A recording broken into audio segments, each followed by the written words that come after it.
줄임문 닫습니다. 닫습니다. 닫습니다.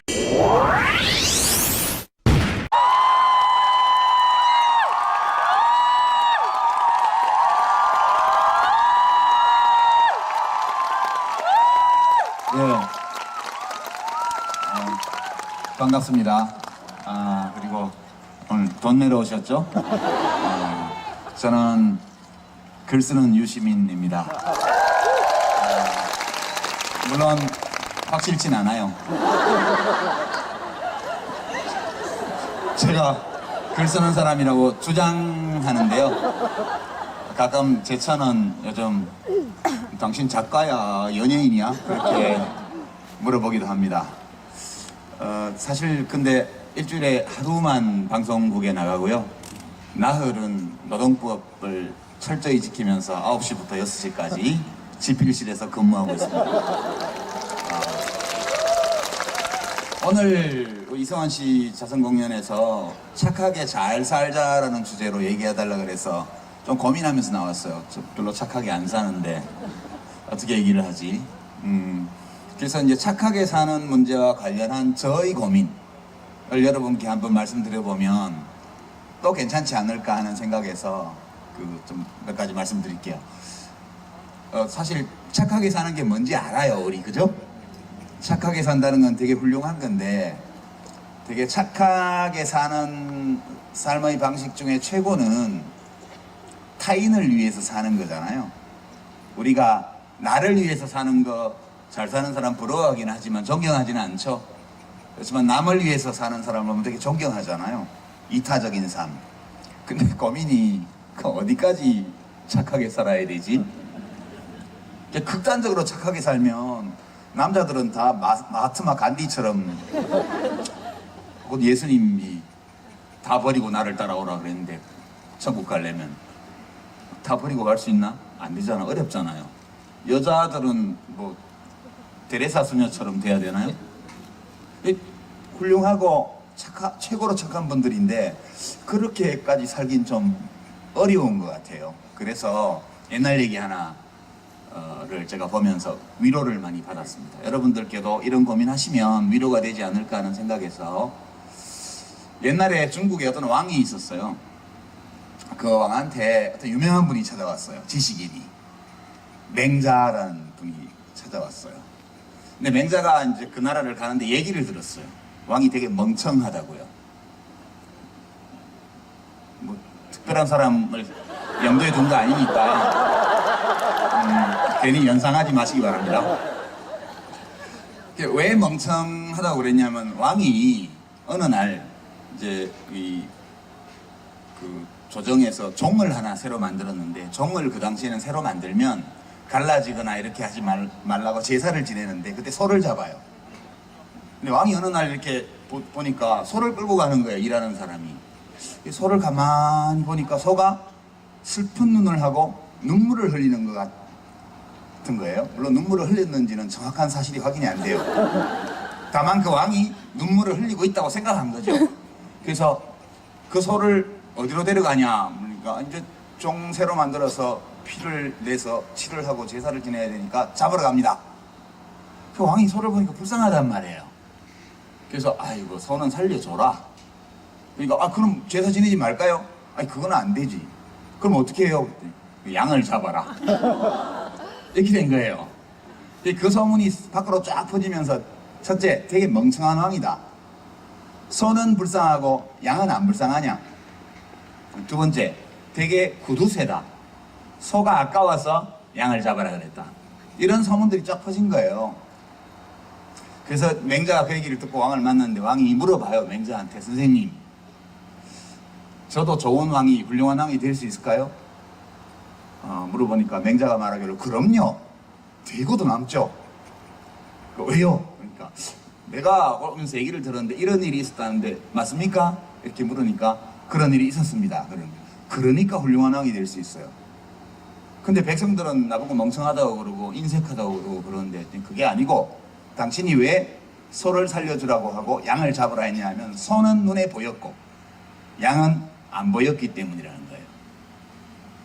소는 눈에 보이기 때문에 불쌍했고 양을 잡아라 그랬지만 양은 내 눈에 안 보인다는 거예요. 근데 그게 멍청한 게 아니고 착한 거래요. 착한 거요. 자기 눈에 보이는 대상에 대해서도 연민의 마음을 갖지 못한 사람이라면 만날 수도 없고 대부분 보이지도 않는 백성들을 위해서 좋은 일을 할 리가 만무하다는 거죠. 눈에 보이는 것을 사랑할 줄 알고 연민의 정을 느낄 줄 아는 사람이라면 좀만 노력하면 안 보이는 사람에 대해서도 안 보이는 대상에 대해서도 그런 마음을 가질 수 있다. 왕의 권력이 어마어마하던 시대니까, 왕의 말이 곧 법인 시대니까 왕이 이 측은지심, 어리고 약한 것을 보면 연민의 정을 느끼는, 긍휼히 여기는 이 마음을 갖고 있다면 훌륭한 왕이 될 수 있다, 이렇게 얘기합니다.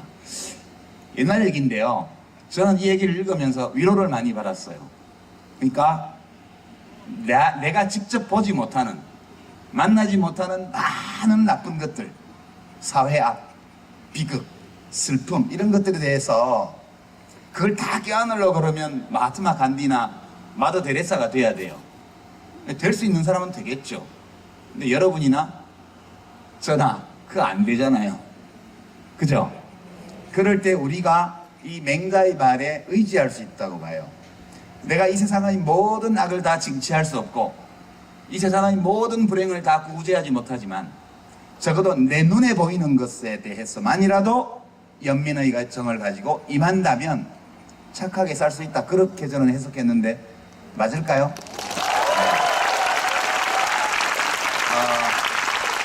여기 오신 거 참 잘하셨고요. 그게 마당 쓸고 돈 줍고 도랑치고 까지 잡고 그런 거 아니에요?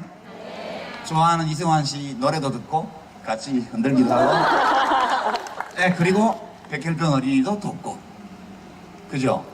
이게 우리가 착하게 잘 산다는 거는 저는 이런 거라고 봐요. 내가 더 많은 것을 보게 되면 더 많이 할 수 있겠죠. 더 큰 능력을 가진다면 더 크게 할 수 있겠죠. 그래서 여기 오신 여러분들은 착하게 잘 살고 계신 분들이라고 생각하고요. 지금 착하게 잘 살고 있는 것이 뭔가 좀 부족하다고 느낀다면 그러면 발걸음을 좀 더 먼 곳으로 디뎌보고 눈을 더 높이 들어서 더 멀리 살펴보고, 그리고 그 안에서 내가 가진 것으로 내가 할 수 있는 것들을 하면서 살면 그럼 되는 거 아니냐, 저는 그렇게 믿습니다. 너무 좀 공자님 말씀이죠, 그죠? 예. 저는 아까 뭐 김재동 씨도 나와서 얘기를 하고 가고 강풀 작가도 얘기를 하고 또 악마 기자도 왔다 갔지만 제가 요즘 되게 슬픔을 느끼는 거는 태산을 들만한 힘이 있는 사람이 종이 쪽지 한 장 안 들고 있을 때, 그럴 때 좀 슬프거든요. 아까 이성환 씨가 며칠 만에 800억씩도 내놓는 사람이 80만 원 못 주냐, 그런 얘기도 하셨는데, 묘하게 돈을 잘 쓸 줄 모르는 사람한테 많은 것 같아요. 그죠? 이게 우리가 착하게 잘 살기 어려운 이유 중에 하나인 것 같다는 생각도 들고요. 그 다음에 착하게 잘 사는 게 내 눈에 보이는 거, 내가 할 수 있는 거, 쉽게 힘들이지 않고 크게 할 수 있는 것을 하는 것만으로도 되게 훌륭하지만 더 훌륭하게는 안 보이는 것까지도 할 수 있으면 더 좋은 것 같아요. 여러분들, 우리 국내 여행, 요즘 해외여행 많이 가는데 국내 여행 다녀보고 해외여행 가보면 큰 차이 중에 하나가 뭐 캄보디아나 뭐 필리핀이나 태국 같은 데는 말할 나위도 없고, 소위 유럽 선진국이나 미국 같은 데를 가도 구걸 하는 사람 있죠. 길거리에서 구걸 하는 사람이요. 우리나라에 있어요? 아주 예외적인 경우, 노숙자들이나 이런 경우 아니면 없죠. 그게 왜 없어졌냐 하면 기초생활보장법 때문에 없어진 거예요. 국민기초생활보장법이요. 지금은 잠잘 곳이 없고 밥 먹을 돈이 없으면 동사무소에 가서 복지 담당 공무원한테 얘기를 하면 돈을 주잖아요. 집을 마련해 주고요. 이 제도를 만든 분이 김대중 대통령이세요. 근데 그 혜택을 받는 분들은 누가 만든지 몰라요. 몰라도 저는 김대중 대통령의 제일 큰 업적이 이거라고 봐요. 왜 이게 큰 업적이냐면 되게 괴로워요. 우리가 구글 하는 분들 옆을 지나가면, 예, 제가 26살 때 김수환 추기경님이 가톨릭 청년하고 비신도 크리스찬이 아닌 청년들하고 이렇게 섞어서 간담회를 한 적이 있었는데, 제가 그때 선배가 오라 그래서 갔는데, 가는 길에 명동성당 앞 지하도에 어떤 여자분이 아기를 업은 채 엎드려서 구걸을 하고 있었어요. 제가 호주머니 이렇게 손을 넣어서 안 들키게 이렇게 혹시 들킬까 만져보니까 1,000원짜리 하나하고 500원짜리 하나가 있더라고요. 잠시 고민했죠. 잠시 고민하다가 500원짜리를 넣어주고 1,000원짜리는 집에 갈 때 차비도 써야 되고 이러니까 그냥 지나왔는데 되게 찜찜한 거예요. 사실 착하게 사는 대로 하면 다 줘야죠. 그죠? 근데 다 주면 난 뭘로 집에 가? 여기서 내 쓸 거를 남겨두고 500원만 주고 왔어요. 제가 간담회 때 그 얘기를 했더니 추기경님이 그 마음이 좋은 거라고 얘기를 하시더라고요. 그 마음이, 그 고민하는 그 마음이 좋은 거라고요. 그 고민에 대한 답을 아무도 못 주지만 그 고민을 하고 있다는 것이 매우 귀한 거라고 말씀을 해주시고, 교회 밖에도 이렇게 예수님의 말씀을 실천하는 사람들이 있으니 교회 청년은 잘 들으라, 그렇게 말씀을 하셨어요. 제가 지금 그로부터 30여 년이 지났는데요, 지금도 그 비슷한 태도로 살고 있는 거 아닌가? 그렇게 스스로 생각합니다. 늘 망설이고 고민하고 어디까지 해야 되지? 이런 고민이요. 그래서 여러분들께는, 제가 여러분들 개개인을 다 잘 모르지만 아마도 여기 오셔서 오늘 날씨가 좋아서 다행이긴 한데 추워서 어쩔 뻔했어요. 그죠? 예, 이렇게 해서 같이 노래 부르고 춤추고, 그리고 이따 기금 전달식도 또 이제 후원금 전달식도 하겠지만, 이렇게 하는 생활 속에서 하는 이 작은 일들을 해나가면서 약간의 번민, 고민, 부족함에 대한 아쉬움, 이런 것들을 느끼는 거, 이것이 매우 정상적이라는 거예요. 우리 여기서 못 벗어난다는 거예요. 이런 고민을 하고 있는 우리들 자신이 굉장히 귀한 존재라는 거, 이거를 한번 늘 확인하면서 살았으면 해요. 여러분과 함께. 네. 저는 아까 누구를 연상하지 말라고 제가 말씀드렸지만, 뭐 누구라고 말은 안 하겠습니다만, 자식을 잃은 사람들이 길거리에서 노숙하고 있을 때, 그때는 다른 걸 다 치우고라도 나와서 따뜻한 차 한 잔을 대접하는 것이 착하게 사는 일이라고 봐요.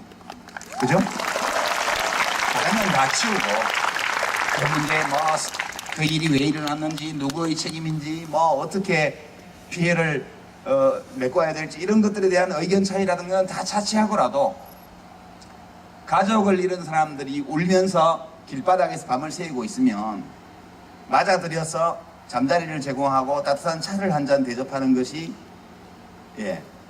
그것이 착하게, 최소한이라도 착하게 사는 사람의 인간적 도리라고 보고요. 우리 모두가 사실 그런 도리들을 어느 정도라도 할 수 있는 그런 세상에서 여러분과 저와 우리 나왔던 악마 기자와 깡패 개그맨과 말 안 듣겠다잖아요. 겁줘도.